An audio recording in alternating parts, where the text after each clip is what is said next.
சக்தி வாய்ந்தது என்பதை நாம் அறிந்தும் அதை சரியான முறையில பயன்படுத்தாம விட்டுறோம். சமீபத்துல கூட வெளிவந்த சில செய்திகள், செல்போனுக்கு சார்ஜ் போட்டுக்கிட்டே பாட்டு கேட்ட இளைஞர் மின்சாரம் தாக்கி உயிரிழந்தார்.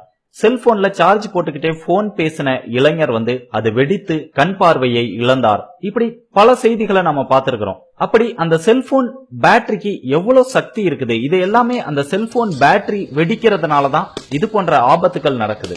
உண்மையிலே அந்த செல்போன் பேட்டரி ஹீட் ஆனா என்ன நடக்கும் அப்படிங்கறத இந்த காணொலியில பாருங்க.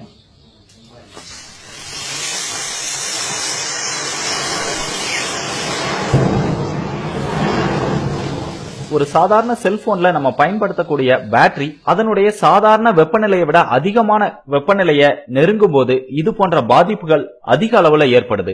இது போன்ற பாதிப்புகள் உங்களுக்கும் ஏற்படாம இருக்கணும் அப்படின்னா செல்போனை சார்ஜர்ல போட்டு வச்சுட்டே தூங்குறத தவிர்க்கணும். தலையணைக்கு அடியில வைக்கிறது, பெட்ஷீட்டுக்குள்ள வைக்கிறது, காத்து போகாத இடத்துல வைக்கிறதுனால அதிக ஹீட் ஆகிறதுக்கு வாய்ப்பு இருக்கு. பயன்படுத்தாத நேரங்கள்ல மறக்காம நம்ம டேட்டாவை ஆஃப் பண்ணி வைக்கணும். இதனாலையும் உங்க செல்போன் அதிக அளவுல ஹீட் ஆகி பேட்டரி வெடிக்கிறதுக்கான வாய்ப்புகள் இருக்குது. கால் வரும்போது மறக்காம சார்ஜர்ல இருந்து செல்போனை நீக்கி விட்டு அதற்கப்புறம் காலை அட்டன் பண்ணி பேசணும். அதே போல பல மணி நேரம் செல்போன்ல பேசுறது, இதனாலையும் உங்க போன் அதிக அளவுல ஹீட் ஆகிறதுக்கு வாய்ப்பு இருக்கு. இதெல்லாம் நீங்க சரியா பண்ணீங்க அப்படின்னா உங்க பேட்டரி வெடிக்கிறதுல இருந்து நீங்களும் தப்பிக்கலாம். இல்ல அப்படின்னா ஏதாவது ஒரு நிலையில உங்களுடைய செல்போன் பேட்டரியும் வெடிச்சு அது உங்க உயிருக்கே ஆபத்தா முடியலாம். இந்த செய்தி தொடர்பான உங்களுடைய கருத்துக்களையும் கமெண்ட் பண்ணுங்க. இந்த வீடியோ பிடிச்சிருந்தா லைக் பண்ணுங்க. இந்த வீடியோவை அதிக அளவில் பகிர்ந்து